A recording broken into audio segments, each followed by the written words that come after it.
it up, or that they might be able to get money from the rescue plan. yeah. Well, So I think is there most of some way to tell whether they have money for them, so we can? here's what we do. We got 103 million. She had called me and said, we can allocate somewhere between 55 million and 85 million to lost revenue. Once we get that, we can spend it anywhere we want. So we can give money to these things. Yeah. So what we do is, Get it allocated to lost revenue. And I said, somewhere between 55 million and 85 million. I said, great, let's do it. And then we have the rights to decide how we want to do it. Yeah. I mean, I think that's. then we can fight over whether we're. Darn right. I have less and less patience.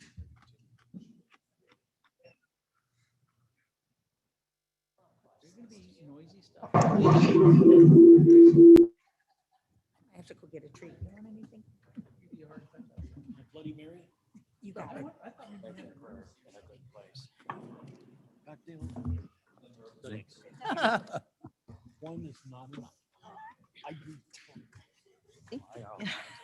I brought an extra because you always share your. I know, but Yeah. that's why I say one, you know. Remember the infamous candy jar? Gives me the taste. Yeah.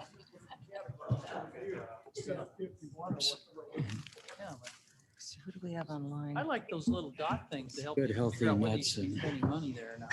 Bloody Mary. I missed that. The coding. Thank you. Tea, I guess. Erna. And my New Orleans praline. Smorgasbord. Everybody's got their own food. Spoiled. I want to hear about the wedding. Convention was reversed. Yeah, who did that? Let's do. Oh, it's not, there we are, there we are. We got it. Yeah. working. Good afternoon, everybody. Could be a Thank you all for coming. This is our first meeting of the, looking at our budget for 2021, and I'm looking forward to hearing this conversation. So the hour of 3:02 has arrived, and I'd like to call the special Kane County Committee of the Whole meeting of July 8th, 2021 to order. Clerk, would you please call the roll? Allen, Allen, present. Bates, Present. Berman, Herman here. Brown, Down here. Davis, Ford, Bras, Here. Iqbal, Iqbal present. Gums, Gums here. Kenyon, Here. Caius, Gaius present. Gopi, Leonard, Leonard here. Lewis, Martin, Martin present. Molina, Molina present. Sanchez, Shepro, Shepro here. Silva, Strathman, Strathman here. Sturgis, Burgess here. Tepe, Tepe here. Wonicky. Present. We have a quorum, very good.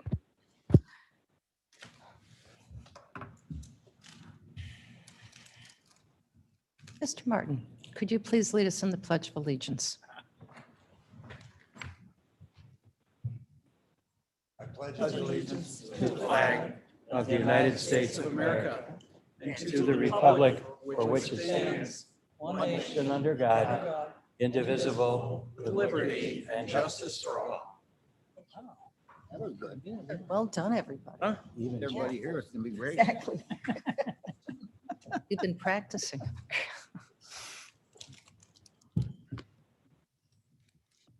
First time we've had this many in a long time. May I have a motion and a second to approve the minutes of the June 22nd, 2021 meeting? Move. Bates moves. Shepro. Shepro and Bates, seconds. Are there any thoughts or changes or edits to those minutes? Hearing none, clerk, please call the roll. Allen, Allen, aye. Bates, Bates, aye. Berman, Herman, yes. Brown, Davis, Ford, Bras, Yes. Iqbal, Iqbal, yes. Gums, Gums, yes. Kenyon, Yes. Caius, Gaius, yes. Gopi, Leonard, Lewis, Martin, Martin, yes. Molina, Molina, yes. Sanchez, Shepro, Shepro, yes. Silva, Strathman, Strathman, yes. Surges, Burgess, yes. Tepe, Tepe, yes. Warnicki. Yes. Okay, very good. Minutes are approved. Is there any public comment from those in the audience? Is there any public comment from anybody online? Seeing none, we'll move on to our presentations. And we'll begin with a revenue forecast. But before we do that, I want to remind all of our presenters, with the exemption of the financial report, that I would like to limit you all to about 5 minutes so that we all have equitable time to present, so we're not staying here, because I know there's much to talk about, much to think about and to consider. But otherwise, we'll be here for late in the afternoon into the evening. So if you can, please be succinct with your comments. And as you can see, and I will show this to you. Sorry. This is the book we have to go through today. And there'll be several other meetings similar to this. So we are very much aware of your reporting, and it will be looked at, it will be studied as we go forward. So thank you. You may begin. Thank you so much. My name is Erica Wagner. I'm the Assistant Finance Director, and I'll be presenting the reports today for on behalf of the Finance Department. And I'd just like to first start out on behalf of the Finance Department. I would like to thank all the offices and departments that we've been working with on the initial budget reviews and all the hard work that's gone into putting these budgets together and getting them into New World up to this point. And then also, we'd like to thank the County Board for just your patience and understanding as you listen to all these presentations and as we navigate this process. So thank you very much. First presentation is the general fund revenue forecast. And this presentation is just to give us an initial idea of what the fiscal year 22 general, maybe I should switch.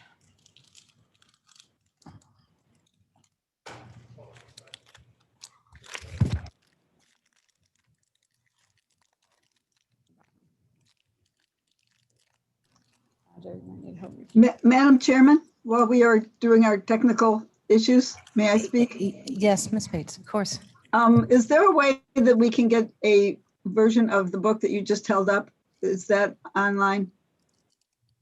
Yes, I'm sorry. It is. There you go. Okay. Where can?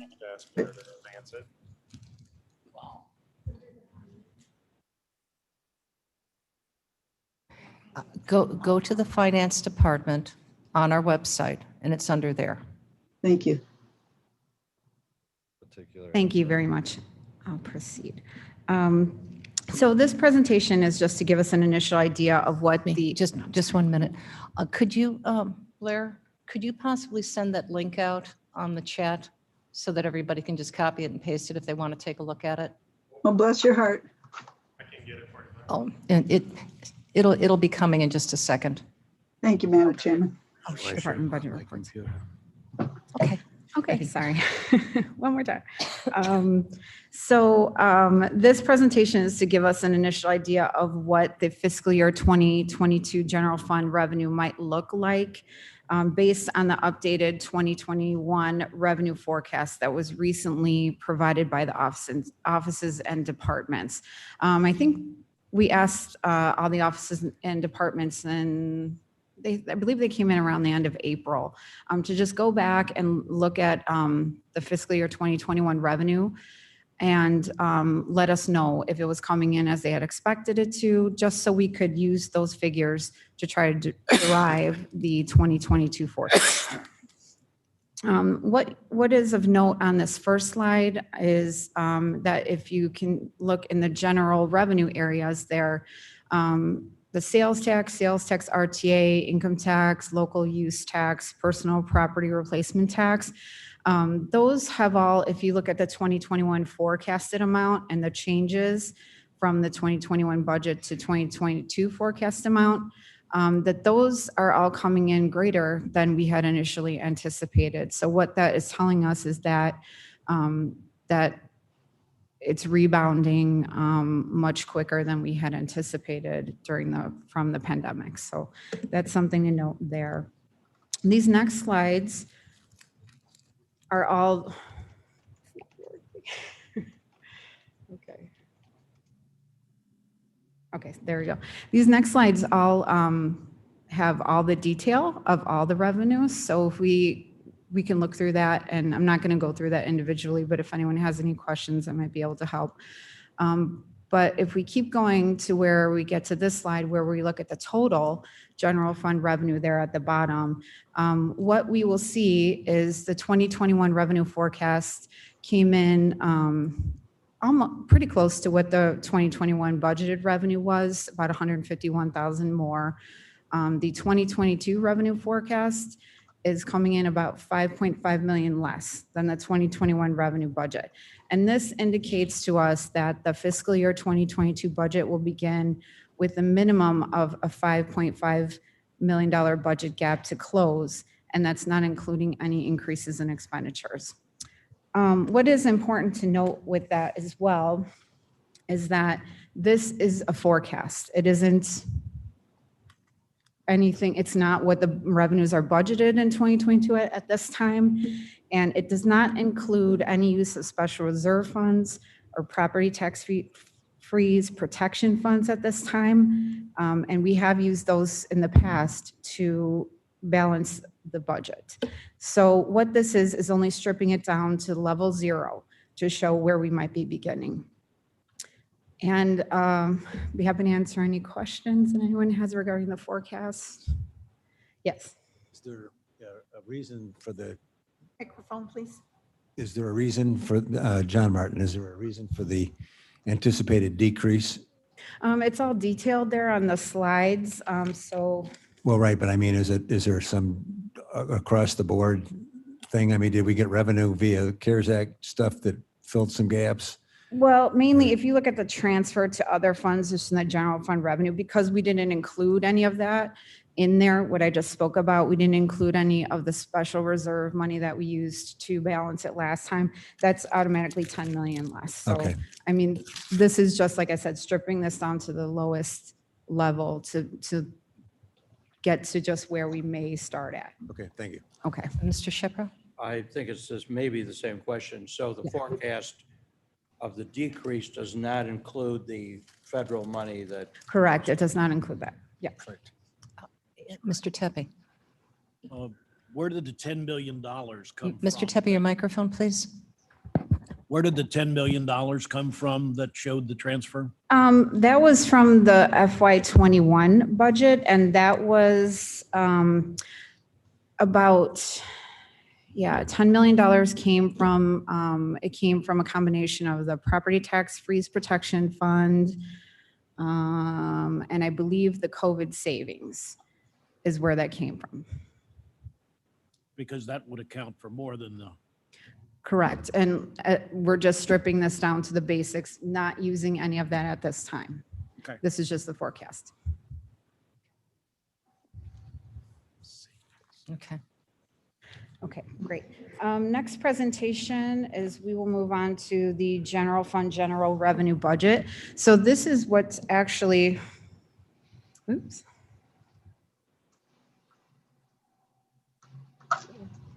There we go. So this is what's actually been budgeted for the general fund general revenue in the fiscal year 22 budget as of right now. So we'll go through this individually. Okay, so for the general fund property tax revenue, I'm sorry. Oh, I thought somebody was asking a question. So this presentation details the general fund general revenue as it was currently budgeted by the finance department for fiscal year 22. The general fund property tax revenue is projected to be $33.5 million. And the changes from fiscal year 21 that contributes to the 1.5 million increase are due to the addition of property tax for new construction and the shift from the IMRF fund transfers due to the reduction in the IMRF rates. So that's how we ended up with that 33,466,208. And the change, the 1.4 million, isn't due to anything else other than those items detailed there, the property tax increase for new construction, the shift from the IMRF fund, shifts from insurance liability, and shift from FICA fund. It's too soon to determine what those will be, so that will of course reduce the $1.4 million. And then the average property tax uncollectible amount that we always budget in there is how we got to the $33.4 million.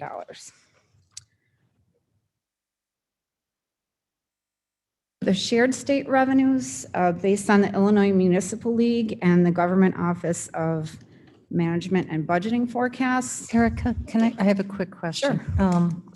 The IMRF fund, is that a continual savings or is that a one-time savings? No, this is a one-time savings based on the reduction that we have been notified of. I think last year there was a big increase there, the year before. So yeah, this is not, this is kind of unusual. So yeah. Mhm.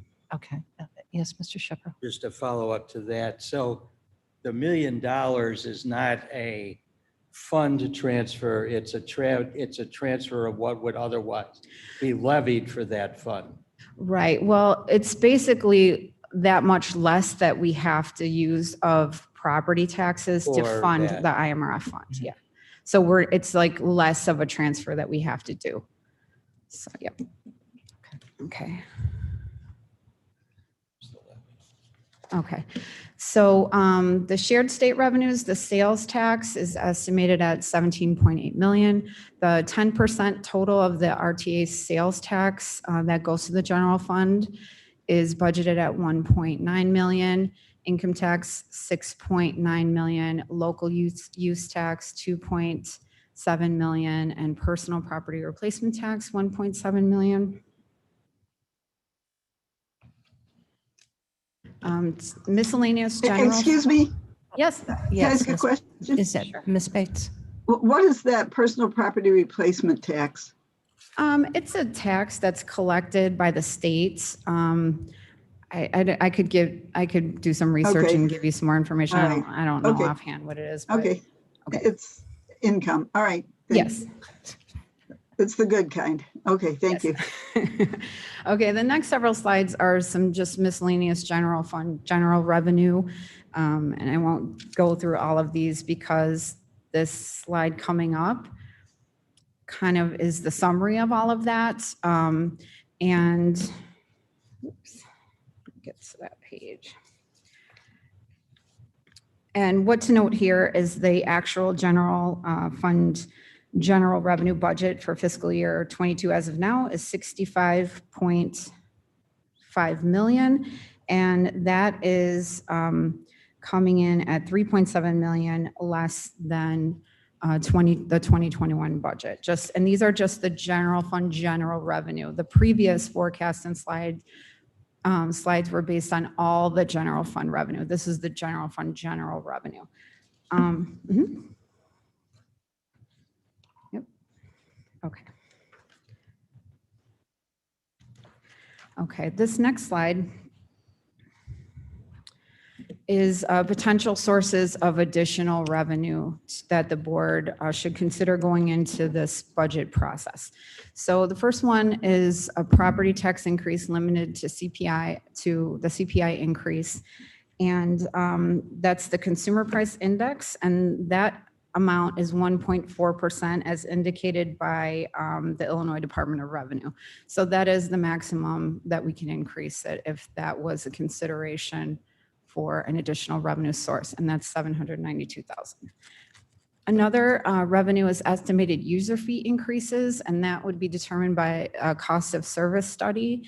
And 700,000 is the amount we used because that was the amount that we were able to increase the user fees based on the last cost study. Property tax freeze protection fund available balance to use is $2 million.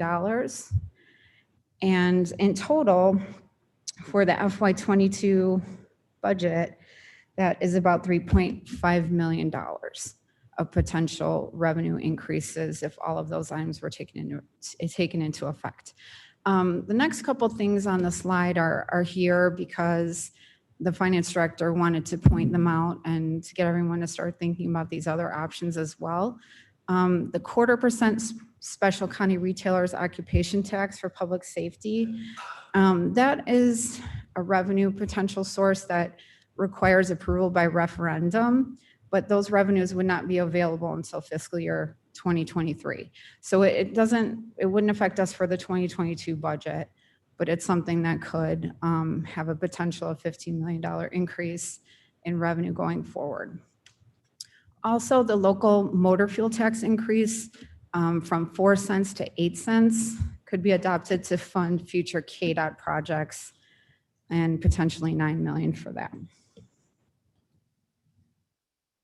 And that's it. Does anyone have any questions? I do. On the property tax increase, on a $100,000 property, what would that be on the average? I can find that out. I don't know what that is. 1.4%? Yeah. I guess, yeah. 1.4. Almost $14. So Okay. 14. So that would be $28.42 per year Right. increase on a $300,000 home. No, it Yep. would be an increase in the taxes, not based on the value. Yeah, it's Yeah, the assessment. The assessed value. Yeah, well, that's what I meant, $100,000 assessed 4% increase on that. on the assessed value. Okay. So how much was it? Depends on your tax bill. 1.4%. 1.4% on the assessed value. So if your assessed value is $100,000, it'll be $14. $14 per year. A year? Yes. Okay. 140. 140. Yes. And she brought me good coffee. No, it's 14 brown here. 14. Does this revenue include any TIF projects that would be expiring during that fiscal year throughout the county? I don't believe it does. Oh, wait, let me see. If we go to the property tax. I don't think it does. It includes the tax for new construction. I don't know that it includes any TIF, but I'll find that out for you. Thank you. That's what I thought. Yeah, that's what I thought. So it would not even be $140. It'd be 1.4% Percent counties, which is about tax portion, mhm, which is what, 5%? 4. All right, say 4%. 4%. So $14 might be pretty You accurate. had a Yeah, $10,000 tax bill and 5% of its county, you'd have 1.4% of that 5%. Yes, Okay. 0.7%, yeah. It'll be a modest increase. I think we all can agree with that. And I see on your revenue line item, if that's what you were referring to, a TIF distribution tax, is that what we're referencing? I was wondering what that was. I'm glad you brought that up, but I also had the same question that I asked. at the Oh, same yes, time. I'm sorry. It's 7,000 there. And that's it's miscellaneous general fund revenue. So that is part of the budget. I see it. So those are TIF projects that are expiring, that new money is coming in for revenue. It's county's portion of the TIF property tax based on the lowest recent collection. I can ask. I will find out further about your It's a question. county portion of what was put Right. into the tip. But as Mr. Leonard pointed out, that is a tiny percentage of the total tax bill. Right. Okay. Okay. Okay, thank you so much. Some of those TIF districts could conceivably be extended as well. We'd have to find out. Right, but if the extension would have to be applied for and voted on by the state legislators months in advance. So if it hasn't already been done, then a TIF district that's expiring would be recognized now. I mean, the city councils have the authority to extend. They have to do a hearing. For an extension, it has to go to the state legislators, I believe. We'll talk offline. Okay.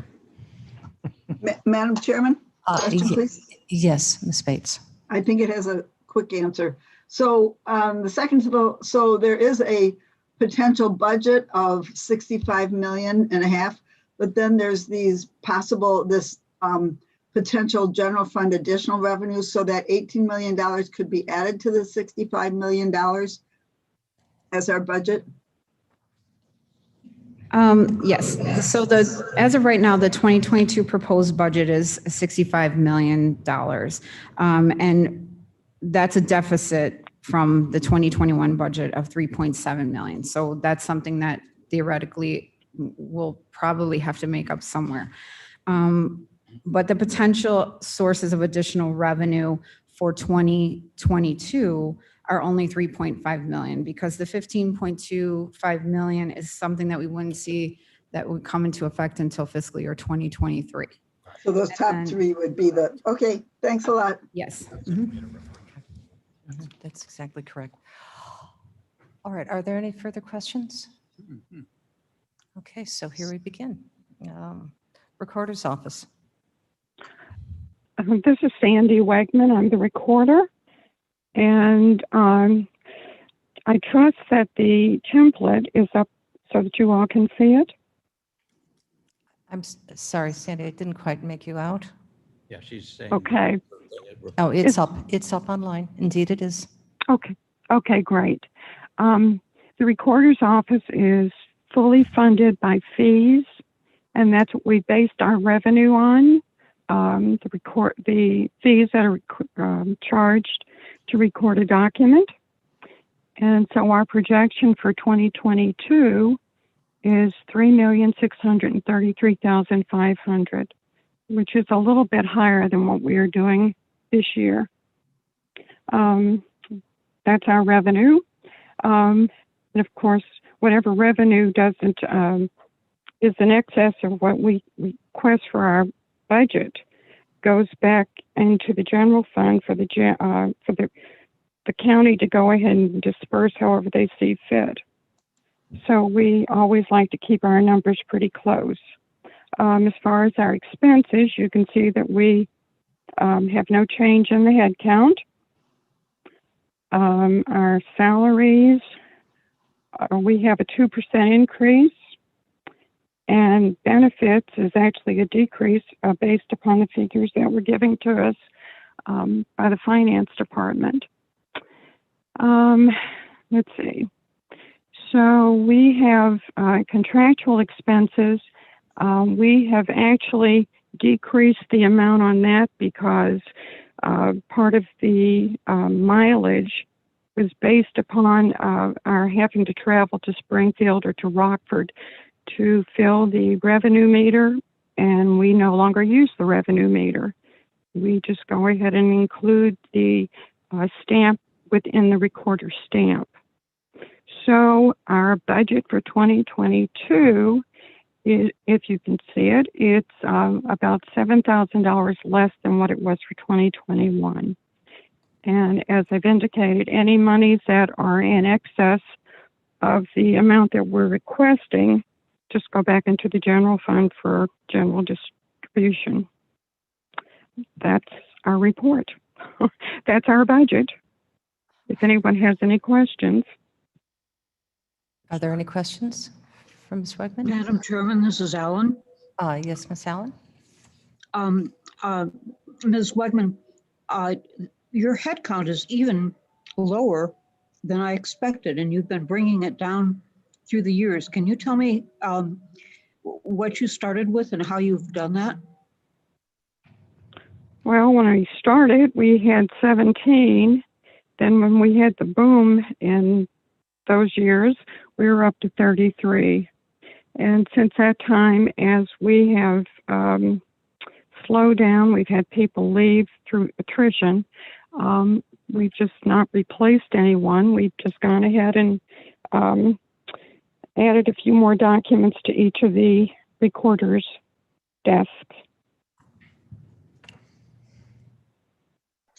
Thanks. Part of the reason I asked that question is it frequently comes up with the board that we pay attention to replacement of personnel. And I think in general, it's our hope that if we are to lose headcount throughout the county, it would be because people retire and we discover that we don't necessarily need to replace them, usually because our IT, that technology has become so good that fewer people end up doing more work. So Sandy, I think your office just proves that. It may not be the rule throughout the county, but sometimes it does work out that way. And Ms. Wegman's office is one where I think that proves to be true. Thanks for the hard work, Sandy. You're welcome. Thank you. Are there any other questions? Okay, very good. Thank you, Ms. Wegman. Short and Thank sweet you. and elegant. Thank you. Thank you.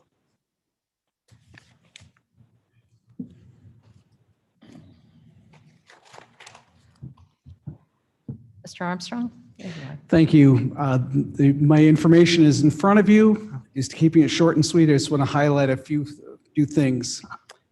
And Roger, which button am I supposed to push on this? One with the arrow? There we go. So my office has two subcomponents. There's the Supervisor of Assessments office. We process assessments. We administer exemption. We clerk for the Board of Review. The Board of Review itself is a separate subdepartment. Board of Review is going to hear assessment complaints, represent Kane County at PTAB. Here's our org chart, which we've included in there. You can see the dark blue ones are the exempt employees, light blue are hourly employees, and then we have some seasonal that we hired mainly just to handle some minor clerical tasks. Board of Review, much smaller. There are 3 members by statute. They elect their own chairman, and those are all appointed by you. As far as our overall budget, we're looking at something not terribly different. There's a small overall increase, but it's all attributable, the increase it is, to the 2% personnel increase. I'll just highlight a few things. There's an increase in the revenue budget. Part of that is because of salary reimbursement. If I hit statistical targets, 50% of my salary is reimbursed by the state of Illinois. So far, we've hit them every year I've been in office. Non-union salary and wages, we have a slight increase over 2%. We have some at the bottom end that are below $15 an hour. At this point, $15 an hour is the bare bottom of a competitive wage. Just want to bring a couple of people up to match that bottom. Under contractual and commodities, there is actually a decrease there. You provided an increase last year to address some PTAB appeals and appraisals, and we don't think we'll need that in the coming year, so we've reduced that budget considerably. That small increase for commodities expense is just moving something from something that was contractual over to commodities, just a small amount. So in summary, the net change to the general fund is plus $10,651, and that's 0.9%. One thing I do want to let you know, look, as you're looking at future projections, as you look forward to fiscal year 2023, there is going to be a considerable increase coming, and that's in account number 53070, legal printing. When I come to you from a year from now, I'm going to ask you for an increase of about $126,000.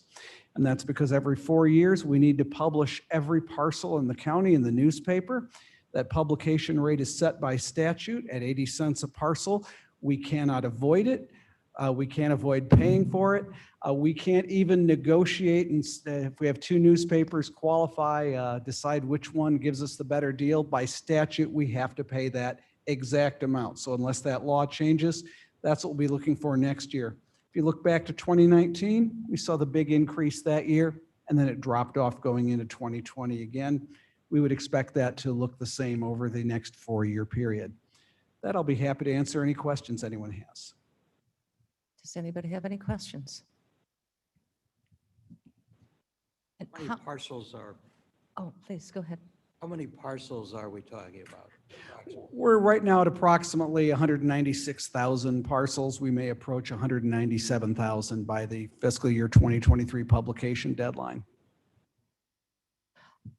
I have a question about your employees. How many employees do you have who are below $15 an hour? 2. 2. Okay.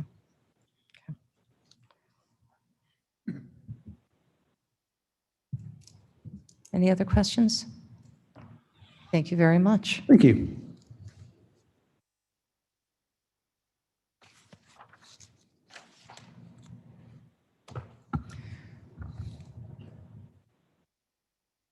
Hi, I'm Kathy Hopkinson with the Kane County Division of Transportation. We are presenting a draft of our 2022 budget. There are some revenue funding opportunities that could become available to KDOT in the next few months, and if they do, we will make adjustments to our budget.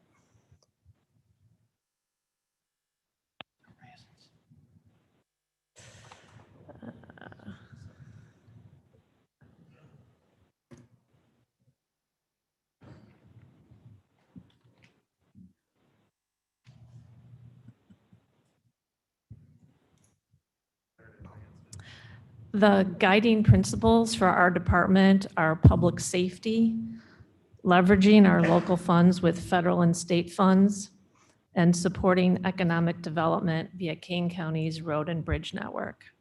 Next slide, please. Our proposed 22 transportation budget, here's a snapshot of that budget. It's a $106 million budget, which is an increase of 20 million compared to 2021. Capital projects are the predominant component of our budget, and this 2022 budget includes approximately 33 million for Longmeadow and 10.5 million for final payments to IDOT on completed projects where IDOT hasn't sent us the final bill yet. Our property taxes and motor fuel taxes, we are not budgeting an increase. Our local option motor fuel taxes are budgeted at a slight decrease compared to the prior year. Local option motor fuel taxes are taxes on gasoline pumped in Kane County, as opposed to motor fuel taxes, which is Kane County's share of motor fuel taxes pumped across the state of Illinois. So whereas motor fuel taxes are rebounding across the state, they're still sluggish, quite a bit sluggish in Kane County. The RTA sales tax, we're projecting a slight increase, although still below fiscal 2019. And our grants, fiscal 22 is the final year where we will be receiving our Rebuild Illinois grant funds, which total $17 million. Our final payment in 2022 will be $5.7 million. Next slide. KDOT uses 19 funds for all of our activities, 6 special revenue funds, and 13 capital projects funds. We are not part of the county's general fund.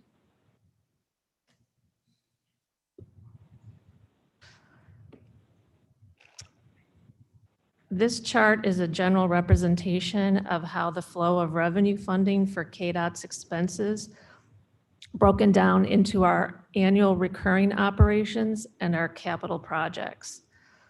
County tax levies, MFT, and a good portion of our transportation sales tax go to support our ongoing operations, which include pavement maintenance, personnel, traffic signals, lighting, rock salt, vehicles and equipment. Federal and state reimbursements, grants, and cash on hand, which is a portion of which is from our local option, motor fuel tax, and the transportation sales tax, support our capital projects. New items on this slide include toll revenue, Longmeadow toll revenue. Our best estimate based on our plans to date is that in 2022, we will collect 2.8 million in toll revenue, which will be used to pay our toll debt service and our operations and maintenance costs on the toll bridge.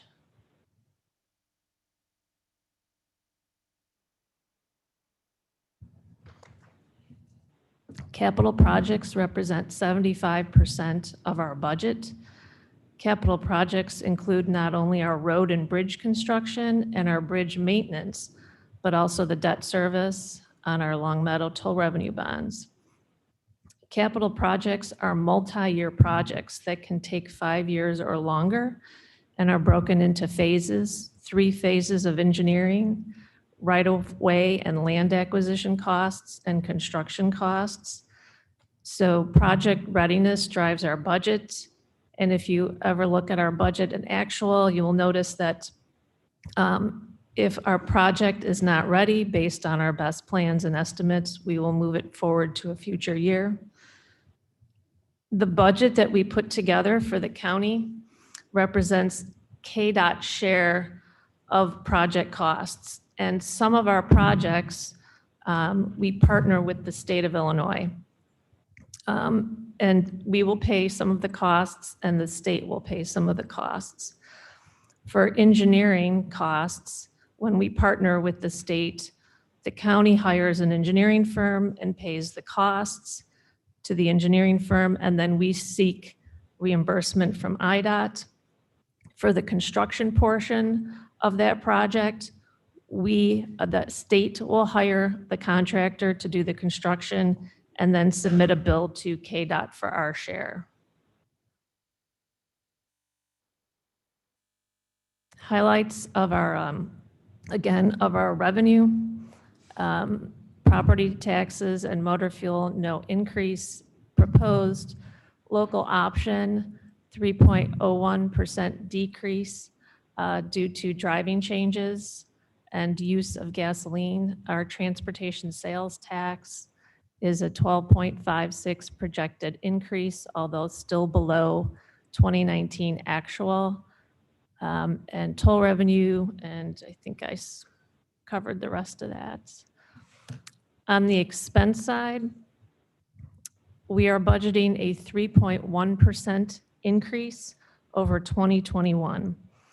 KDOT has 68 employees proposed in our 2022 budget, which includes 1 additional position. Our employees are housed in 2 different funds. Fund 300, which are our non-union employees, and Fund 302, our motor fuel tax fund, which are our contractual employees.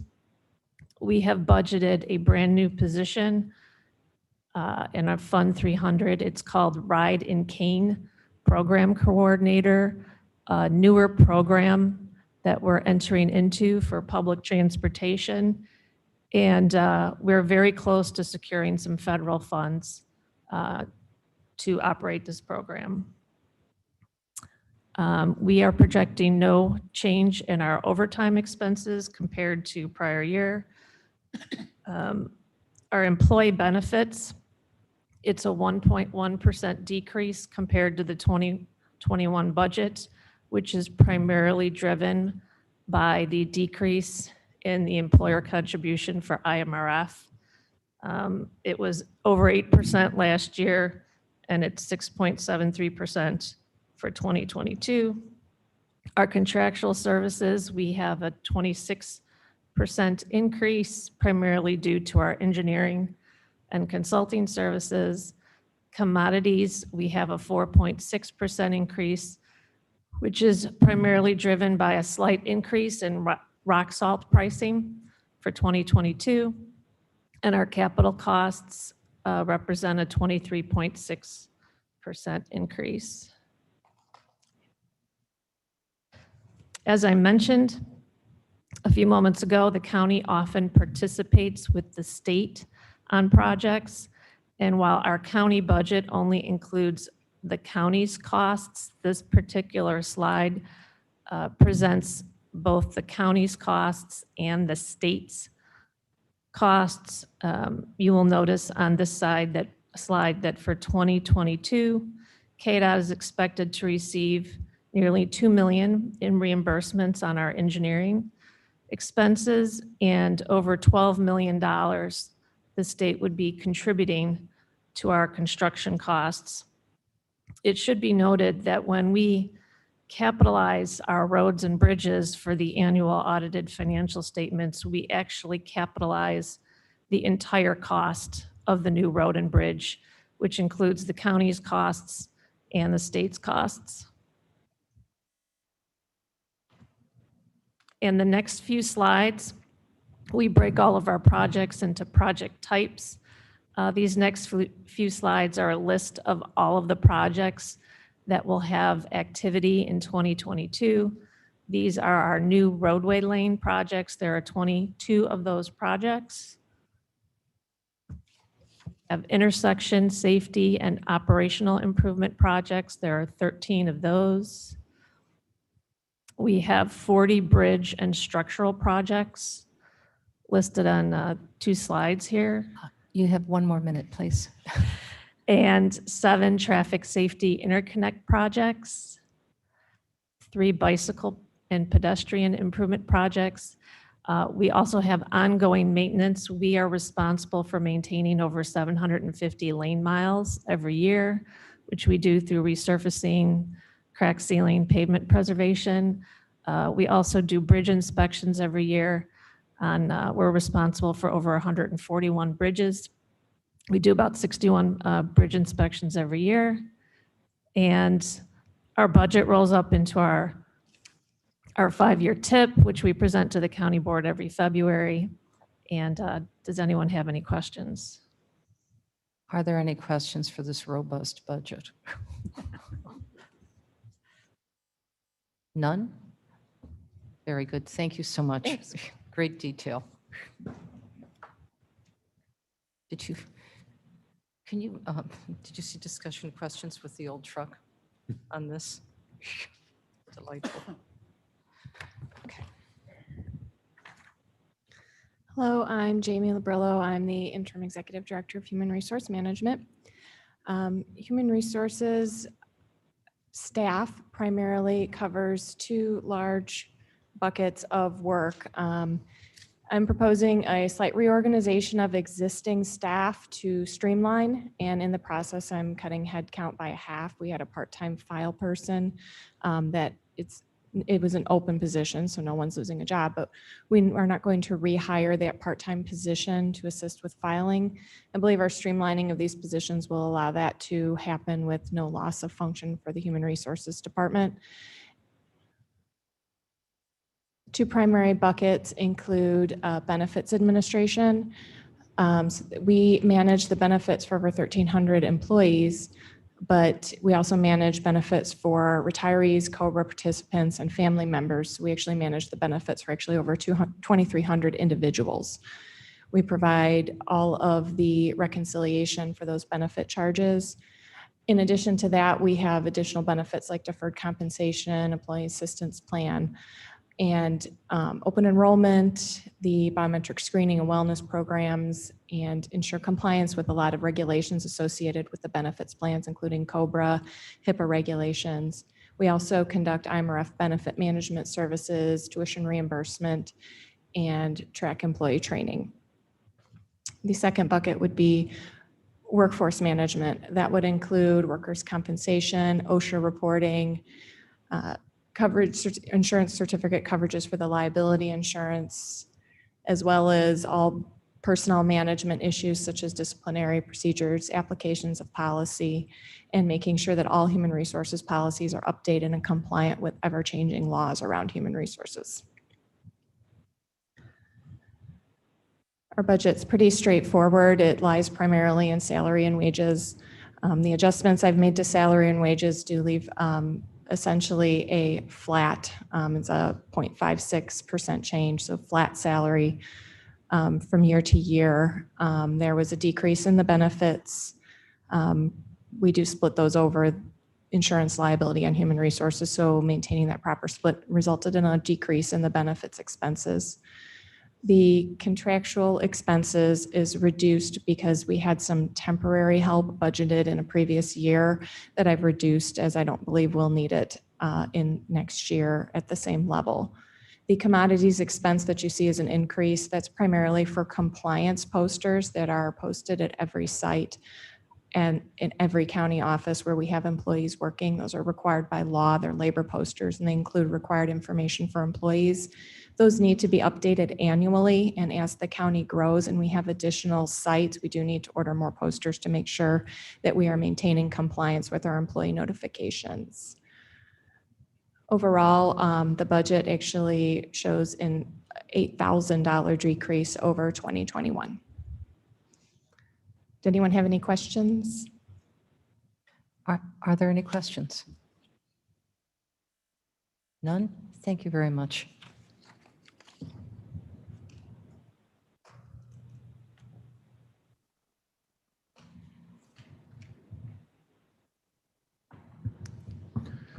Good afternoon.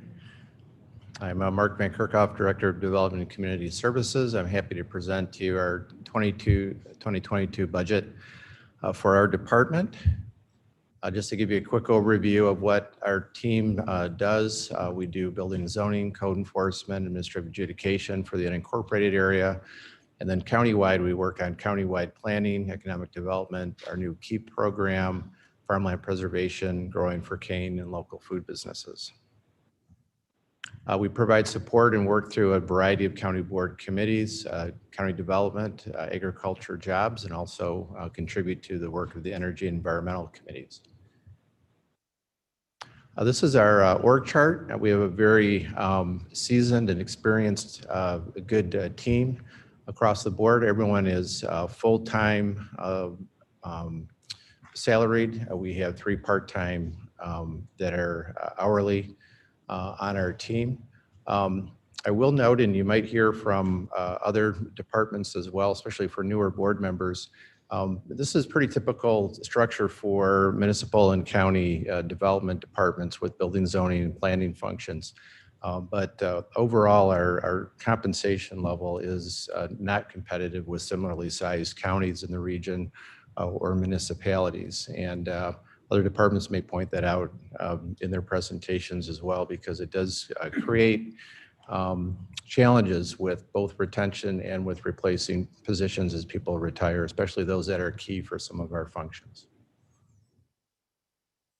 With that, our work is supported by a variety of funds, mostly out of the general fund, but a number of special funds that come from various sources. I'm going to highlight the 3 funds that are bolded, our general fund, and then 2 of our riverboat funds, economic development and farmland protection, both of which have the largest increases in terms of the budget. And I'll show you how we make up for that in terms of and why we're proposing those. The general fund budget, basically, we're still a revenue positive department in terms of bringing in more revenue through the permits and fees than we expend. We, like other departments, we are primarily, our capital is our human capital. That's what makes everything work. We have budgeted the 2% increase for salaries, and then there's a budgeted increase for benefits. Otherwise, all of our other operating and commodity costs are flat from the same from last year. Our economic development, we're focusing, working through the Jobs Committee and Agriculture Committee predominantly on priority activities of launching a countywide economic development organization, promoting the Fabulous Fox Water Trail for tourism, supporting our agriculture and local food businesses, and expanding broadband.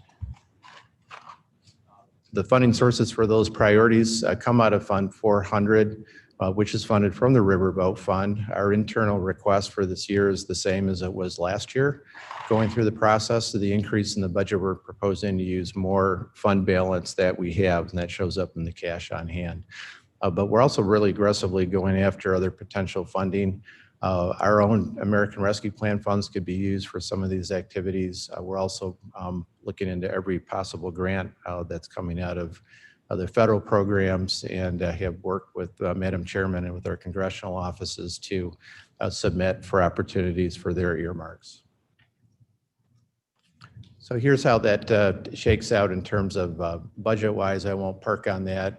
It does support some of our team's salaries through the proportion of their doing this work. And with that, I'm happy to answer any questions. And then I'm going to be followed up by Janice Hill to briefly present our farmland protection budget. Are there any questions? Thank you very much.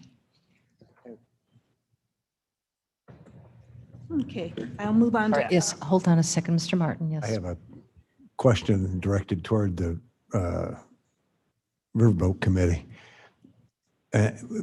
What constraints do we have? I mean, all these budgets come forward and everybody has a riverboat line item. And we know that those funds have decreased and are going to continue. What constraints do we have relative to segregating those funds to county use or charitable public distribution? Do we have any obligation within the terms of those funds to make the distributions? I don't believe so, but Mr. Berger, Scott Berger would be the person to answer that, I believe, for detail. Mr. Leonard. I think Mr. Leonard can respond to that. You know, I think also too, in the past, historically, what we have done is we've allocated approximately 79% to internal programs, 21% to external. And there are three criteria to base the allocations on, and that's environment, economic, and energy. Education, excuse me. So those three items are the criteria for people to decide whether or not they qualify for potential grants from the riverboat. But the breakdown, I think your question was, what is the allocation? Do we have a mandatory allocation, or is this just a? No, it depends upon what we receive every year and what we have in reserve. Okay. Are you asking, do we have to stick with the 79%, 21%? Yeah, I'm kind of baiting the group. If we have need of this, money to maintain county programs, can we in fact say that that's what's going to happen? Well, we've already allocated, I don't mean to speak for the chairman of the committee, but we've already allocated money to the external grants. So the only money left now is internal money. I understand that, but moving forward, as that fund continues to decrease or we place further demands on it, can we just simply say, this is all going to be retained by the county now for our programs? I think Mr. Kaios can Yes, answer we that. can do that. That's a discretion of the committee. Okay, The thank you. tradition has been I to do understand the, what we, but I just wanted to know but what the- our latitude was. We could change it. we have complete our entire latitude, whatever we want to do with it. Okay, thank you. This- Is there any other questions? No? Oh, okay. Farmland. Hello, yes. I'm pleased to present the budget for Fund 430, which is for farmland preservation. And I will move this forward. There we go. Thank you, Mark. This is a threshold year for the program, the 20th anniversary, Ordinance 0167, which created the program. And after that, then Fund 430 was created to capture federal funds for the program. This is a special fund.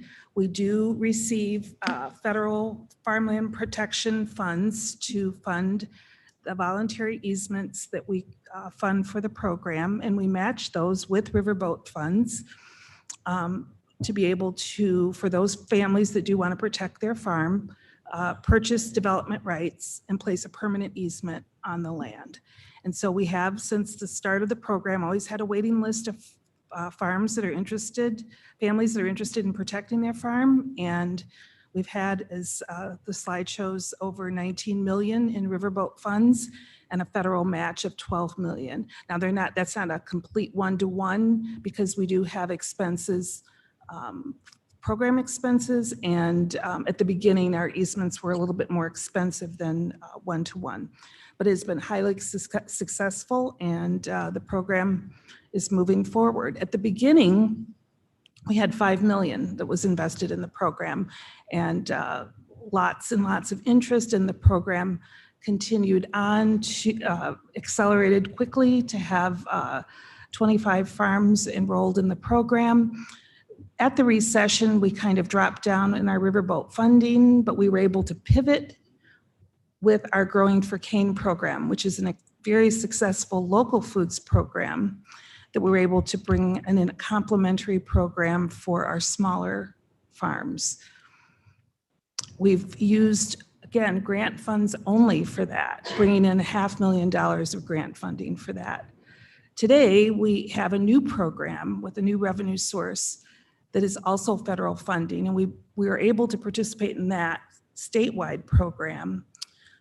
That's a 5-year program of federal funding that is brought to us that guarantees quite a bit of money for our farmland protection program, but we have to bring our match to the front at the beginning, which is a little bit different than in the past. We have to show our money right at the top to be able to participate, which luckily we do have. We have cash on hand, which I will show you for this program. And we had 2.856 cash on hand that we're able to move forward to accelerate a cohort of farms that we have on our waiting list. And we are also asking for $5 million in riverboat funds. That is slightly higher than when our last couple years request of $300,000. We do need that additional money to be able to have contractual funds to support those transactions that are needed to close those farms, and contractual services of experts to do the whole farm planning that is needed for those farms. But luckily we have that cash on hand to be able to do that and bring those 1,600 acres in a group forward. And we'll continue to also participate in what I'll call the traditional farmland protection program, which we bring one farm through a year at least to keep that funding coming to Illinois. Because if you remember, we are the only county-based program in Illinois. If we don't apply for that, we lose it and it'll go to another state. So we'll always keep our foot in that just to make sure that we are at least doing one farm in that program. So this is the line by line item. Budget does kind of look a little dramatic until you realize that we do have that cash on hand and that we'll be doing that new program to bring the cohort through. But it's very lucky for us to be able to participate in that statewide federal program and have more federal dollars come back to Kane County. Are there any questions? Mr. Shepro. The funding for the easements comes from Riverboat. The expenses come from general fund? Or also No from money at Riverboat? all from general fund. So really, for purposes of our budget, you don't cost us anything. Correct. Except for your salary. Almost a. No salary, all that's Riverboat too. Everything from Riverboat, nothing from general fund at all. And we're up to, if we get another 1,600, we're up to about a third of a township preserved. Yeah, we're trying, right. And then the more obviously that we show that we can do, then the more that we can bring in over time. And as Mark mentioned in his previous presentation, we continue to apply for other grants as well, so that we can advance funding as well outside of local funding. Bates, please. Yes, Ms. Bates. In the E&E committee, in the environmental committee, we're using riverboat funds also, and we're thinking that it'd be better to move people over to the general fund because the riverboat funds are depleting so much. Is that a wish of yours as well? No. No. Is that going to affect farmland preservation? No, we are not anticipating that. We have not been before the committee yet, but I think we have a successful track record of bringing in a high amount of federal funds, and that is not our request at this time. Okay, good. All right, I get it. Thank you. Yeah, Ms. Winnicki. Yeah, thank you, Madam Chair. This is a unique and a tremendous program. And as Janice said, we're the only county in the state of Illinois that has this program. And I'm just curious, Janice, how many acres do we have now total? We have about 6,000 right now, and that includes even some donated easements, which has been awesome. And we have primarily purchased, it's completely voluntary, always a waiting list.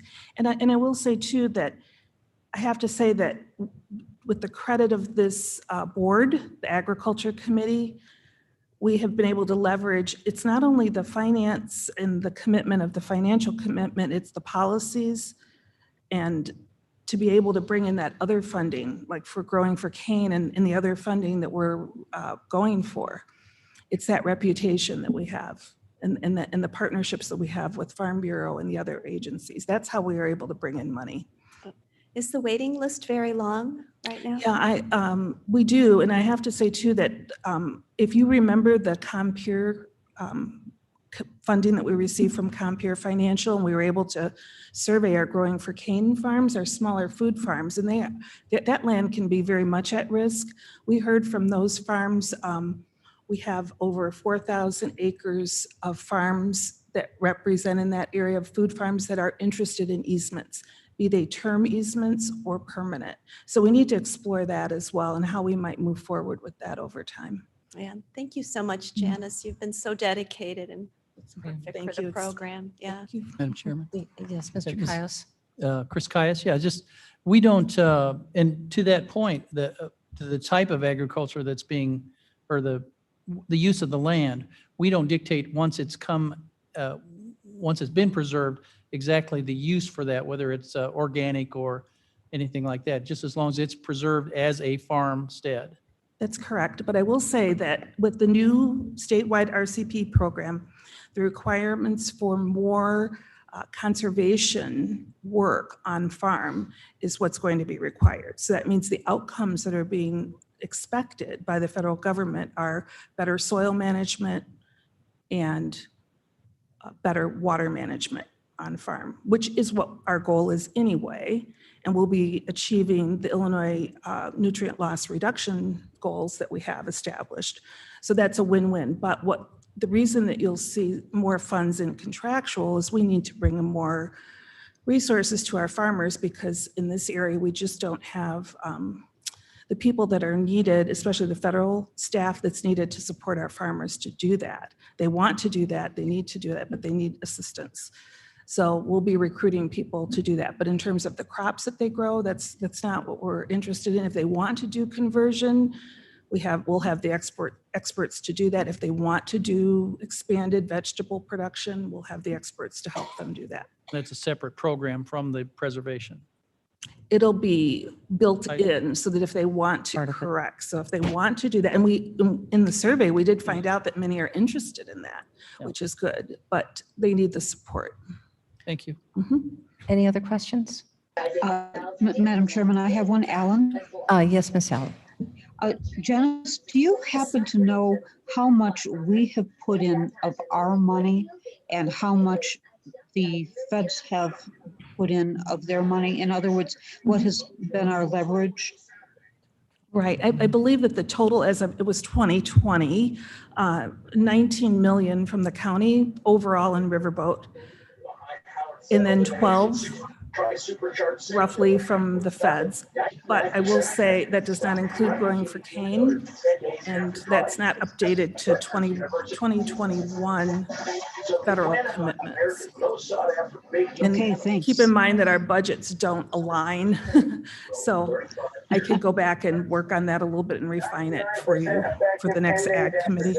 But our money is riverboat and no general fund. Correct. No general funds. That's riverboat money, right? And we're the only, I believe we're the only locale across the country that uses gaming revenue. Oh, we're either very smart or way off base. Very smart. It appears to me that, Ms. Hill, your report is far more, for the board, a very well supported Thank you. Thank you. initiative. Thank you. Thank you very much. Oh, you're welcome.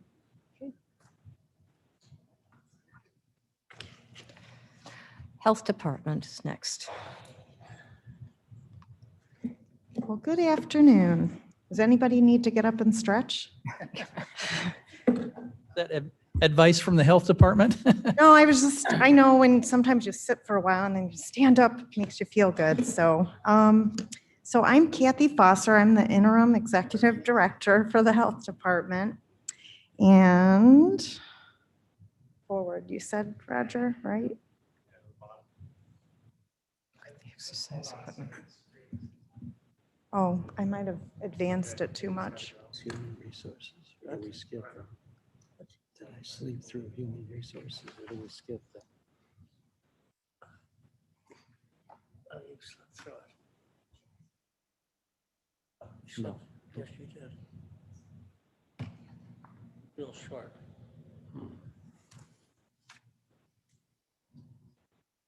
See, we could have put some music on and have everyone stood up. Are we having problems moving it? That's weird. Unless I'm not doing it right. Oh, it is. It has. Unshare and then share again. Stop sharing and then start sharing. What does she mean? Stop sharing and then start.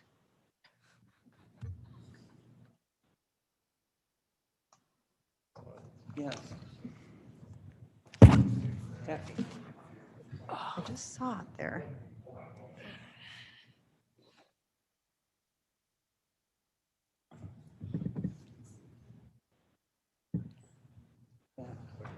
Everybody get up. Okay. No. I think we ought to stretch. I told you. Stretch, stretch. Yeah. Why don't they use the lithium batteries? Musical chairs. Yeah, I had something use lithium batteries. There we go. Here we go. Okay, here we are. Oh, I see it. Okay. Okay, here we're beginning, everybody. Okay. You're gonna. So when You I ready? do this again, it'll work. You have to just tell Blair and he'll advance. Oh, just tell him to advance it? Okay. All right. So let's go to the next slide.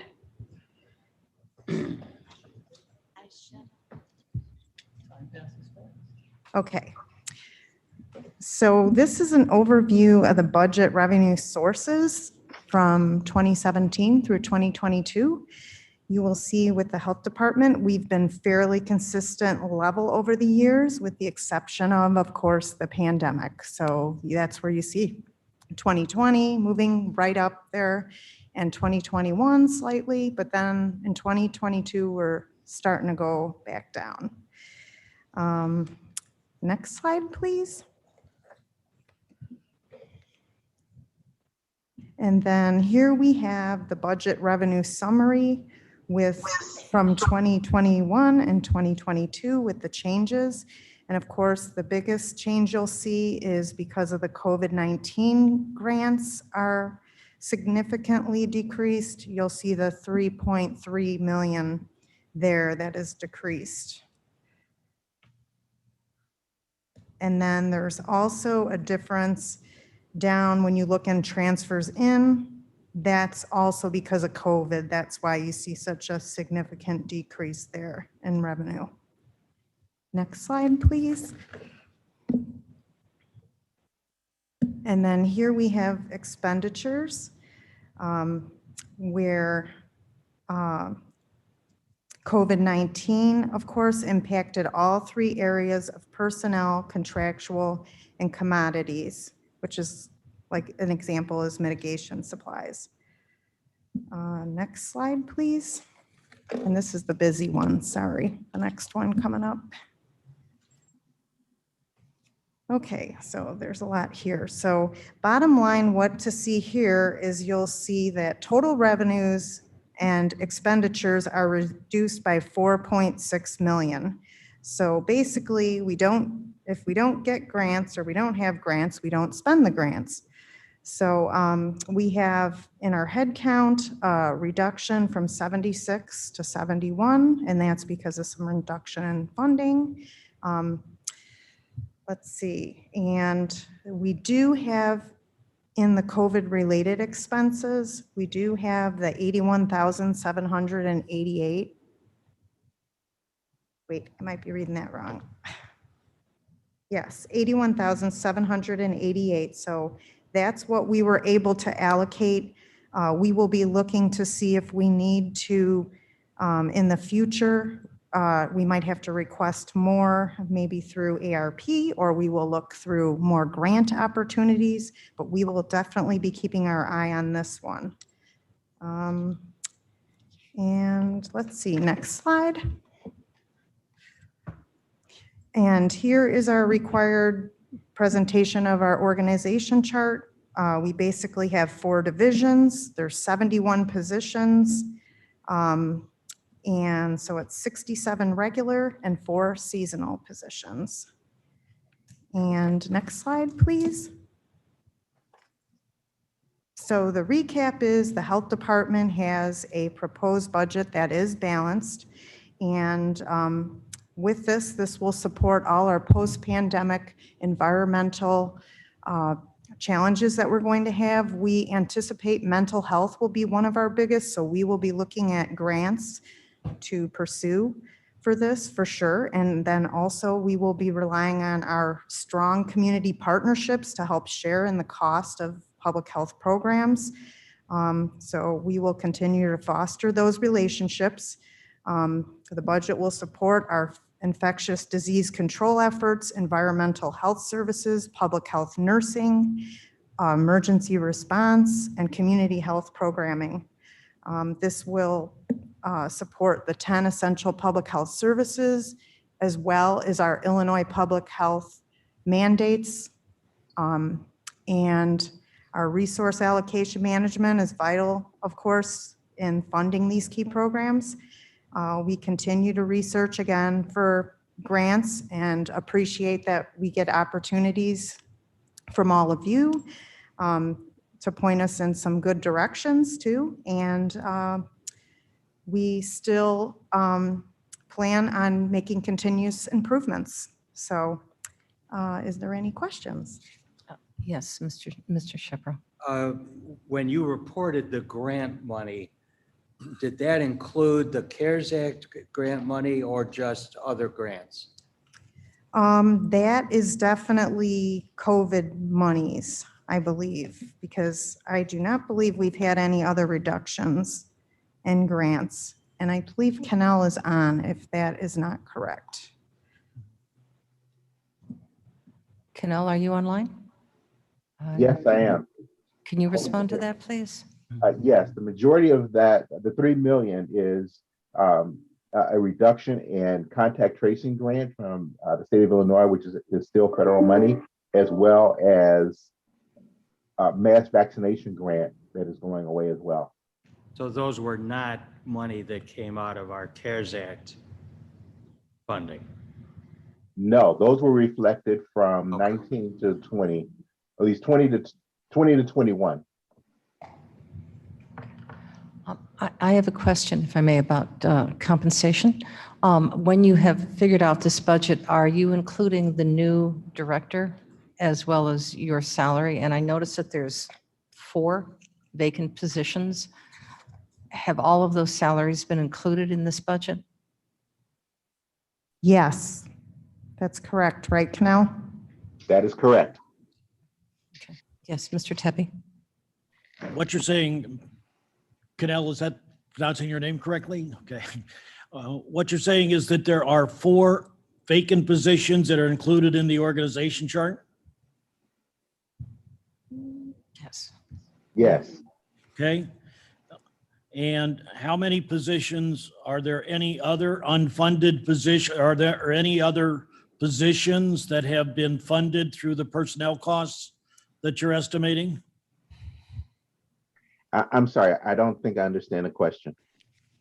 Are there, well, the health department had funds available in order to provide temporary increases, and it was based upon positions that hadn't been filled. And I just wanted to make sure that you're saying that there are 4 empty positions that you're requesting that we budget for right now. Correct? Correct. All of the positions, including the vacant positions, are fully funded either through grants or our regular revenue, which is property tax, permits, and well as some reimbursements. Okay, thank you. You're welcome. Any other questions for the Health Department? None? Thank you very much. Madam Chair, Sturgis here. Yes, Mr. Surges. If we had questions for any specific department, is it okay if we just reach out to the presenters afterwards, or is that discouraged? How are you recommending? How would you like that done? I will defer to previous board members who've gone through this. Should it be centralized going through the Budget Committee, Finance Committee, or should we do it individually? Because it's something, the reason why I'm asking is that we all need to hear that information rather than just being all one. So I'd rather a question asked and we can all have that knowledge back, because there may be similar questions that have been addressed, so we don't burden our directors with the same question over and over again. What is your recommendation? I'd say Yes. my reaction would be is that I think if you have a question directly for a director, ask it, and if it process appears to being abused, then we could reconsider it. But I would think a lot of questions aren't necessarily questions that we would all have. And that seems to me it gets cumbersome if we save all the questions for the Budget Committee and slows the process down.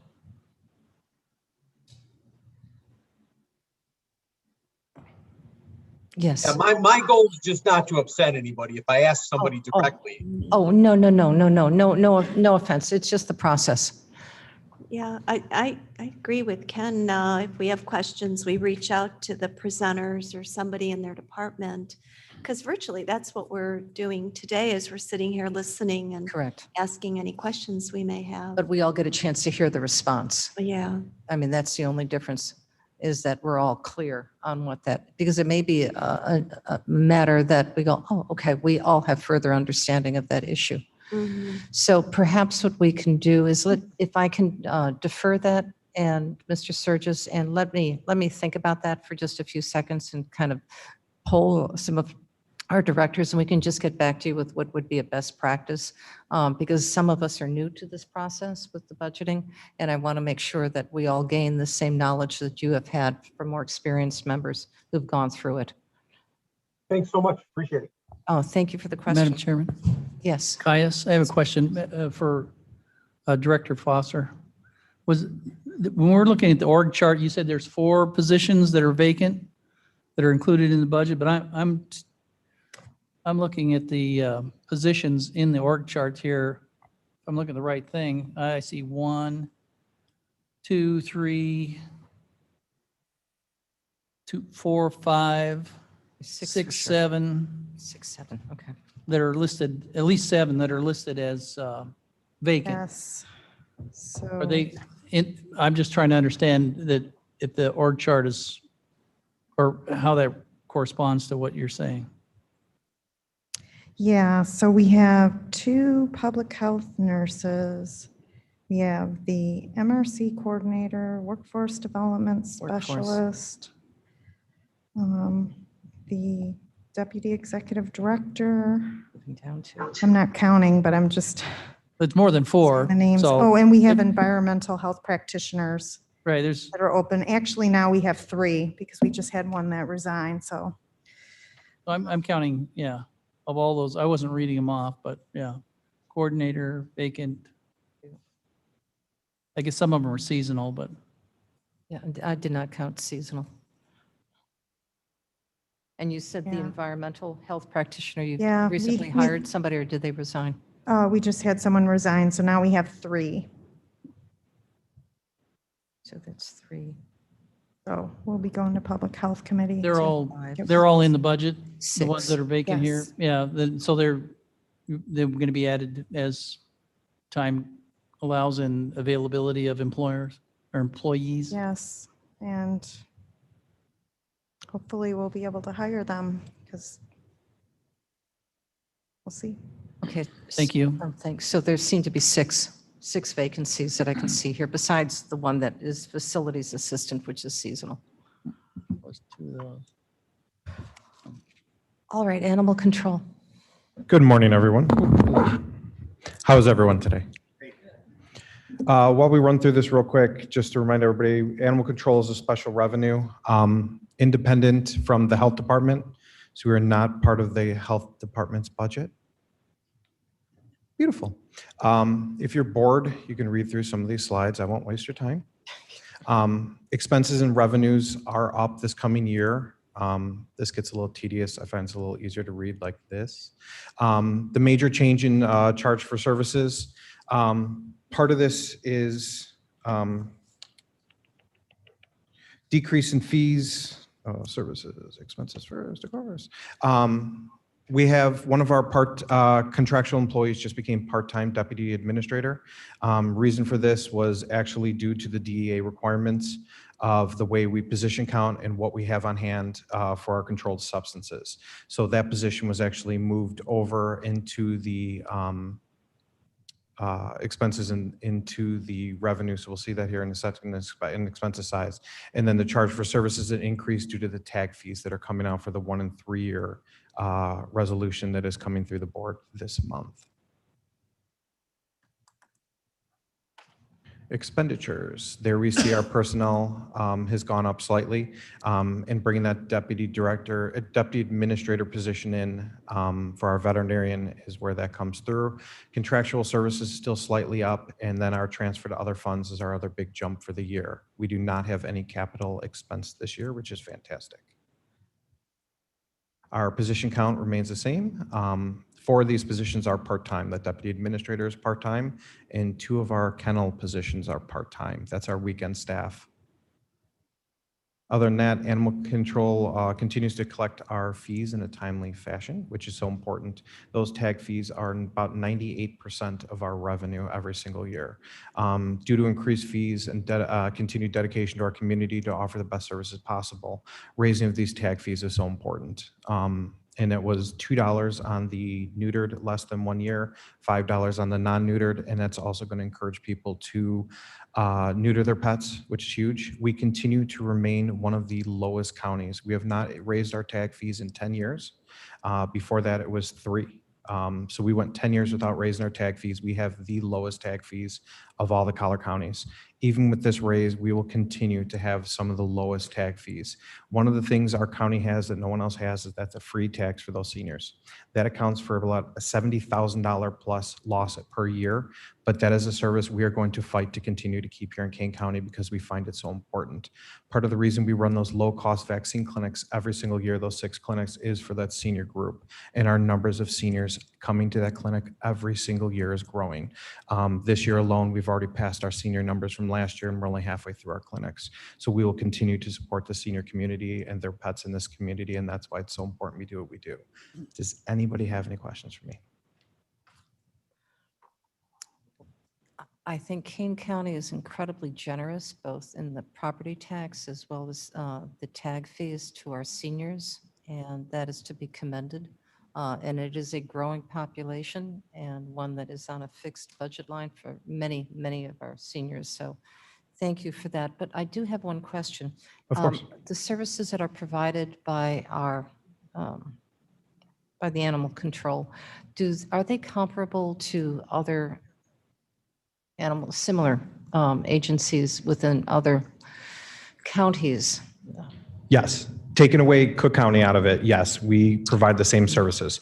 We're mainly, so the top 3 things we do are the rabies tag enforcement and ensuring vaccination for rabies. Number 2 is bites through all of Kane County. Number 3 is stray dogs in unincorporated Kane County. Then we are contracted with municipalities. This is very similar to every county animal control.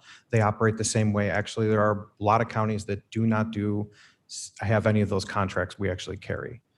They just focus 100% on unincorporated. So, but given the collar counties, we are exactly on par with what they do.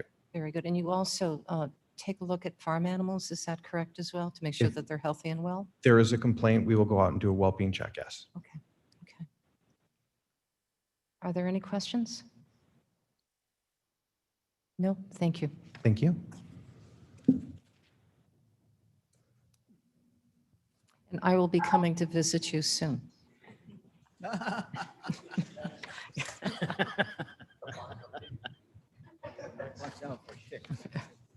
All right.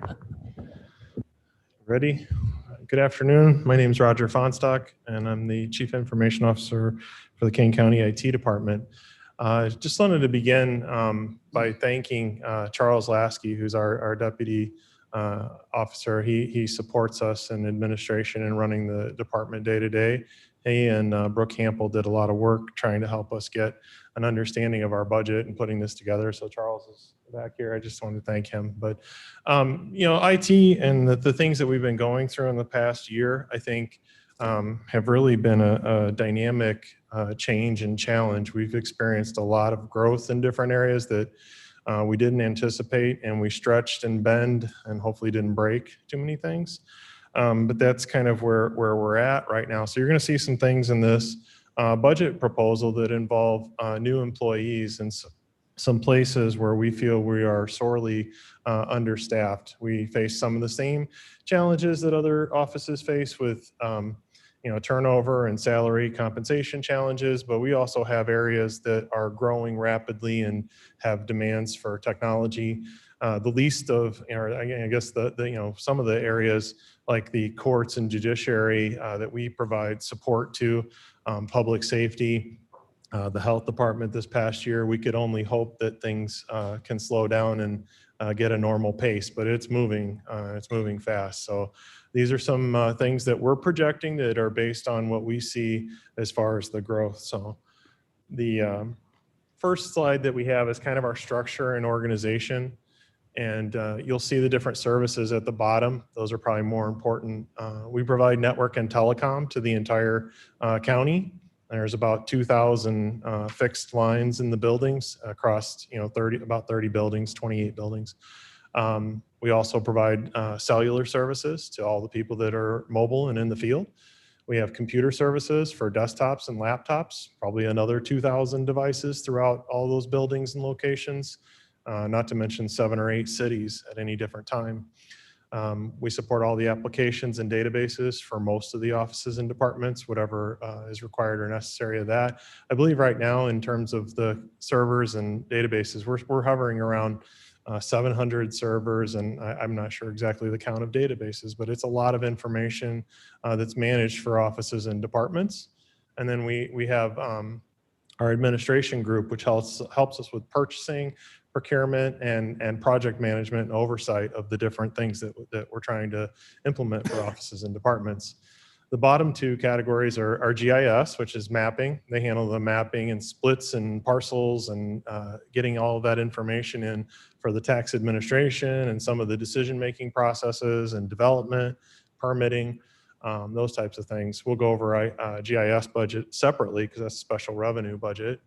The last piece is the judiciary support team. This is something that we're looking at with the courts, with the judiciary and the partners and stakeholders there.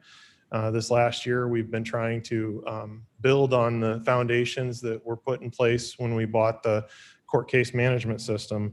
And some of these positions are directly related to supporting the courts more thoroughly. So if you look at the head count, Charles and I are the leadership team. The administration team, it looks like there's a lot of people in administration. That deals with cellular telephones, service management of the telephone bills, accounts payable, accounts receivable. We actually do receive revenue and chargebacks and other things that we have to bill for. And then day-to-day operations of the office that we have to do payroll, HR, other things that we support. We also handle the county's main information line. So when you dial the number, the 3400 number for the county's main line, it goes to IT. We have people that answer that as well. But these are the people that are handling our day-to-day business. Network and telephone group is 4, computer services 15. Computer services is all the support people and all the people that run the servers and desktops and laptops. They're supporting that 1,400 employees every day. So if you look at it from a percentage, it's about 1 to 100 ratio. We're outnumbered 100 to 1. Okay. So the reason that works is because we believe that the county's invested in good technology. We have good software and hardware. And we also have good people that work in the offices and departments. So it makes that possible. And I think that that's a good thing to point out. Applications and application development and databases. Like I said, we operate, I believe the count is well over 100 databases and applications that we run for the county. And we have 11 people that do everything from maintaining the applications and databases to creating new applications. We have a buy commercial off-the-shelf software first kind of mentality. And if we cannot find something that's best of class or something that can be purchased, then we look at building it. There are some things that government does that you just can't buy. So you have to build it. But our current headcount is 39.55. We split some staff between different funds and budgets, and we are looking at 6 new positions, and those are itemized in there.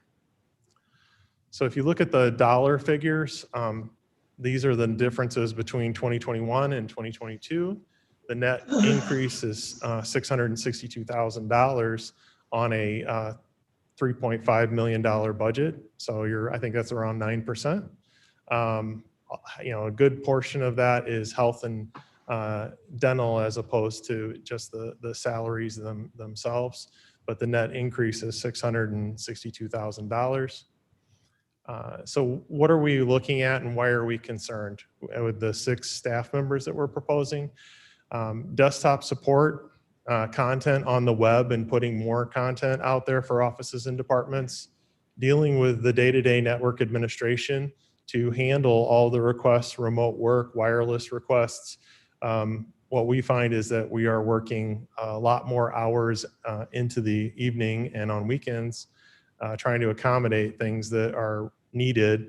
And we think that the additional staff would help a lot with those things. You have AV analysts, lots of online meetings and web conferencing and teleconferencing and video conferencing. And we have kind of stretched our AV or audiovisual capabilities to their limits, I think. And then lastly, communications analysts and specialists.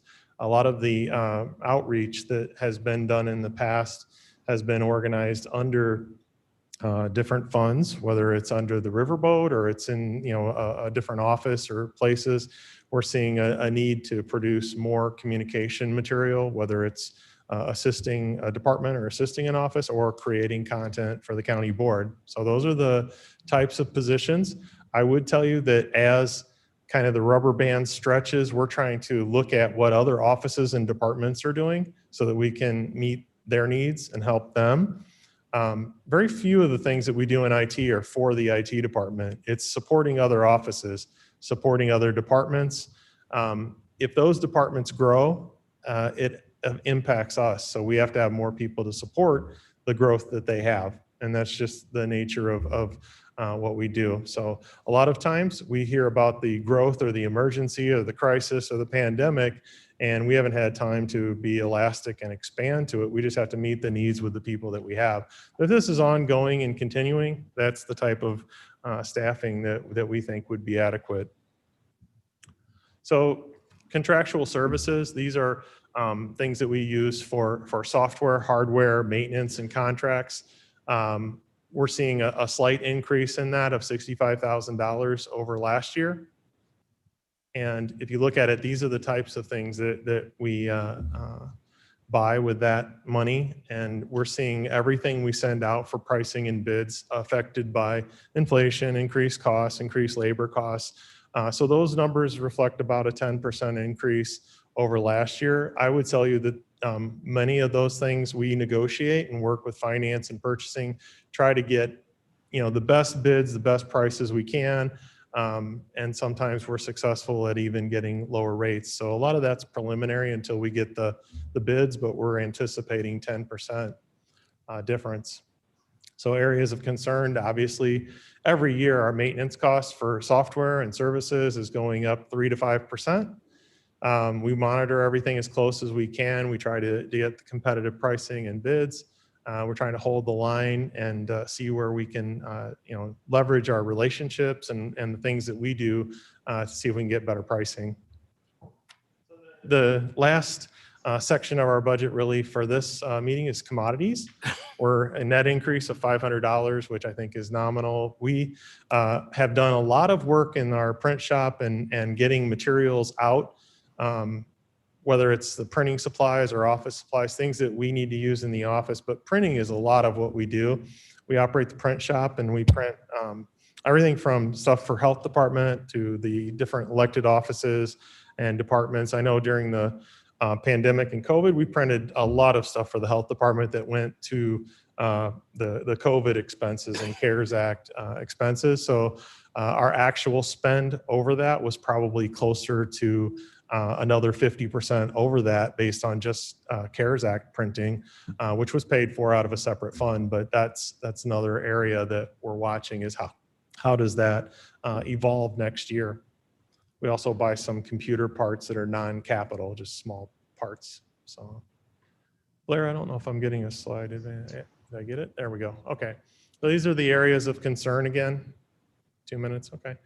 I think these are all common. We're pretty much flat though in terms of commodities. So in review, the IT department, outside of looking at staffing concerns and the support requirements, we generally feel we're a good steward of the county's money. We try to get the right resources applied to the right problems. It's not perfect. It's very difficult to do. We have a lot of balls spinning at the same time. One of the areas that we think is really important is the desktop replacement and the computer replacement program. This past year, we added a tremendous amount of computing power to the county. As that ages in the next few years, we're going to have to look at whether or not we want to maintain it at that level, or do we want to try to curtail some of that. And you added probably 20 to 30% more desktops and laptops and devices. So as that ages out over the next 3 to 5 years, do you want to replace it? Or are we going to go back to a more in-office kind of environment? That's something we're monitoring. It doesn't affect us as much this year as it will next year and the year after as it ages out. This computer equipment is designed to run 3 to 5 years for the most part. So you have a year or two to kind of gear up to decide how you want to handle those offices, but that's something to consider. The last item I think is just backups and security and cybersecurity is a constant issue for us. And some of that is intelligence on our part and the other is contractual. And we're going to be talking about that as well in the coming months. I mentioned the staffing and contract negotiations already. So I think that's the end of our slides. This is our total budget net increase, $729,000 on the total budget of 4.285 from last year. So if you have any questions, these are the charts that the finance asked us to fill out for Fund 060. I'd be happy to answer any questions about that. We have a couple of other small budgets that are in there, but. Mr. Shipra? Who is the 55/100th person that I don't see a 0.45 elsewhere in your head count? So that person would be funded from another fund, and we're only paying 0.55 out of IT, out of general fund, and the special revenue maybe is from 127 fund or GIS fund. I think that one, Charles, is that GIS? So GIS is paying the balance of that employee's salary, and we use that person across both funds. Mr. Tepe? Would you explain to me the difference between Fund 60 and Fund 385? Sure. So Fund 385 is Web Technical Services, I believe. Is that correct, Charles? 385? I think I have it up here. No, okay, 385. Okay, now I know which number we're talking about. I didn't know it was on there. So 385 is for a county association that we're the lead agency for. So it's the Illinois County Information Management Association. There is a group of all of the CIOs and top IT people in the state that basically pay, I think it's like $35 to be in the association. We email out notices, and we have, I think it's 2 annual meetings that they host. And we're the lead agency for that, so it's a special fund. You get the job. Yeah. And then this. Yes, Mr. Frost. I just want to say that we really need to support IT as far as competitive salaries. They're in a dynamic industry and we have a lot of competition to get good people. And I think everybody here knows over the last year, I mean, we've asked them to step up in just about everything we've done, whether it's the redistricting, the VAC sites, the multi-use facility. We just keep piling on. And they've always succeeded and stepped up and done what we've asked of them. But we really need to back Roger and his team up with some competitive salaries. So I support this budget completely. Very good. Here, here. The one thing that I do have to reflect on is that as we are working into a more flexible work environment and any of our computers that are being supported there via laptop, but also perhaps there may be computers, and I am unsure, equally at the office. So they have the computer at the office as well as the computer at home. If that is, that's obviously an additional expense. And what that may look like going forward as we offer not only more competitive wages, but also that flexibility to have a home office as well as an office here on site. And perhaps I don't see this on here, but I'm just reviewing it now. If you could forecast what that differentiation may look like, that would maybe be helpful so we can go through that projection as we're looking at developing that policy to move forward, because that if we're looking at 3 to 5 years, and if that's going to be best practices, which seems to be certainly with the private industry, will we do that as well here as at the county? I would offer that during the COVID, we did scale up our remote access equipment and services. And again, as that rolls through its aging process in 3 to 5 years, it needs to be planned for. So we have some time, but it will come back. Okay. Any other questions? So Thank you, Roger. we have I'm sorry, I think we do. Miss Allen, was that you? Thank you, Madam Chairman. I just wanted to say that the rollout of our staff to work from home or to work from wherever was seamless. And Roger and his team just made that happen. Part of the problem here is they make it look too easy. We may not appreciate the fact of the many hours and people's labor that went into that. I know that there are employees of ours who said that the fact that they could work from home was just a lifesaver. When your parents or your grandparents, your aunts aren't able to help with childcare, when you're trying to balance your career and your family, this kind of technology allows us to do that. And it's just a magical thing. And I want to say thanks and try to say, I'm sure I'm not appreciative enough either of the work it takes to do that. And I hope we'll continue to support Roger and his team. Thank you. Okay, thank you. Madam Chair, we had one other budget, which was GIS. It was a very short 3 slides and one of them's cover. So the GIS budget is also under IT.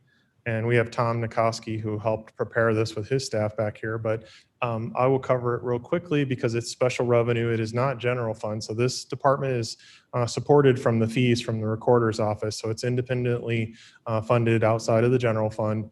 This is the organization between the CAD team and GIS manager.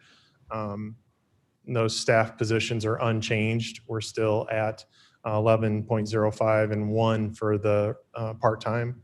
So it's same staffing, 0%. There's an increase, obviously, for the 2% raise that they proposed. And if you look at the budget sheet, you'll see that it's basically flat over their revenue. So revenue and expenses match their revenue generated from the fees, matches their expenses. And generally speaking, there's a couple minor moves in balancing wages and countering that from some transfers that they have from cash on hand or cash in their fund. If you have any questions about that, I'd be happy to answer them. Tom's here also. Any questions on GIS? Thank goodness we have such a sophisticated GIS department, especially as we go through this remapping process. Oh my gosh, it's a blessing. All right. Thank you. Thank you. Almost done.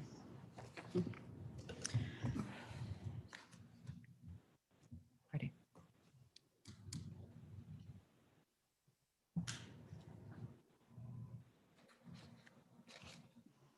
Okay. The Finance Department for the fiscal year 22 budget, we are asking for an increase to increase the part-time payroll clerk to becoming a full-time payroll clerk. So that's 0.5 of a position. And also the difference that you'll notice on the next slide too is the budget analyst position will be funded 100% in fiscal year 22. We had a budget adjustment to fill this position in fiscal year 21. But we did not budget for the full year because we knew the person would not be working the full year. This is the Finance Department org chart. This is a slide representing the savings resulting from the competitive bid process. Purchasing is also under the Finance Director. And this underscores the significant value of the competitive procurement process and the importance of the Purchasing Department's work. This is our budget summary. You'll notice some slight changes there. Our full budget for fiscal year 21 is $1,326,021. Some details on some of those changes. As I had previously mentioned, the budget analyst position increasing from a partial year to a full year, converting part-time payroll clerk to full-time. And in the contractual services area, the additional expenses are additional audit expenses required for an audit conversion of agency funds to custodial funds and special revenue funds. And we are reducing that budget also because we're not budgeting any transition audits. None are expected for next year. And there's a slight increase for copier maintenance training related to the new full-time employee who would be payroll and will require certification, membership fees, and office supplies. The next couple of slides just are an overview of how the Finance Department has increased both output and value since 2013.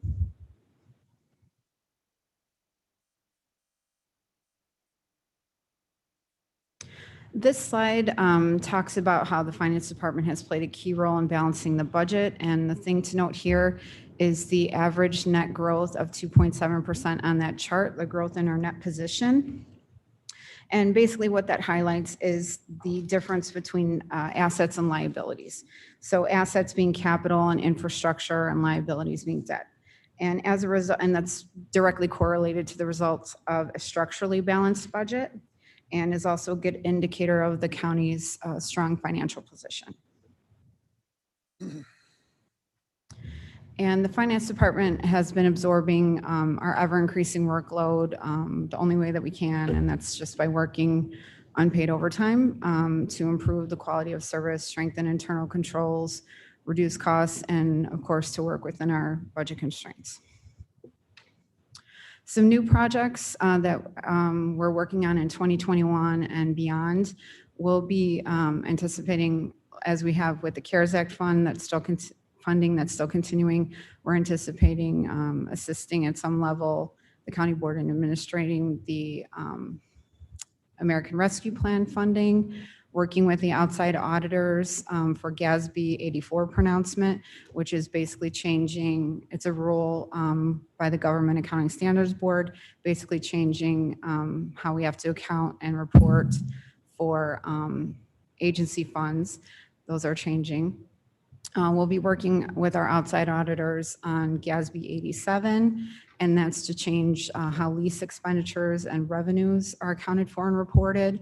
And then we have a module in our current financial software that we're hoping to implement called Position Control, and it will help us view and report differently personnel costs for the budget process. Any questions? Well, I think we all thank the Finance Department for your diligence and volunteering and commitment to work for the county. I know that your whole department has put in long hours not only with the CARE Act money, but also handling our finances. So thank you so much for that. And it is well appreciated. And I want to publicly make sure that we all thank you for all of that. Burning the midnight oil for sure. Last but not least, debt service.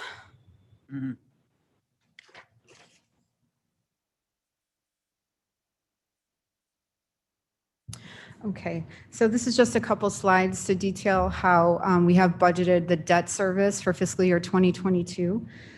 First slide is for Fund 610, and this is in relation to the series 2020 bonds for the multi-use facility. The first 5 years of the payments for this bond are interest only, and this is going to be the second year, 2022, of those 5 years.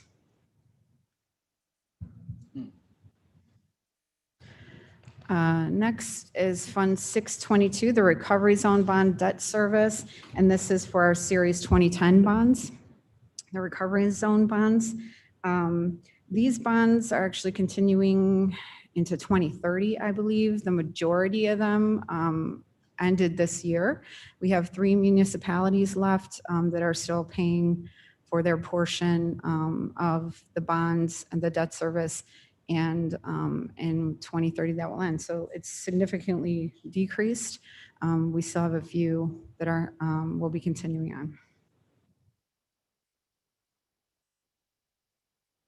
JJC, AJC refunding debt service. This is Fund 623. This is for our Series 2013 bonds. And this, we have about 4 more years left, including fiscal year 22 on this debt service. And this is actually in direct relation to the multi-use facility bond payments, because when we're finished paying the principal and the interest on these bonds, that's when the multi-use facility principal will start. And that was specifically designed to work that way.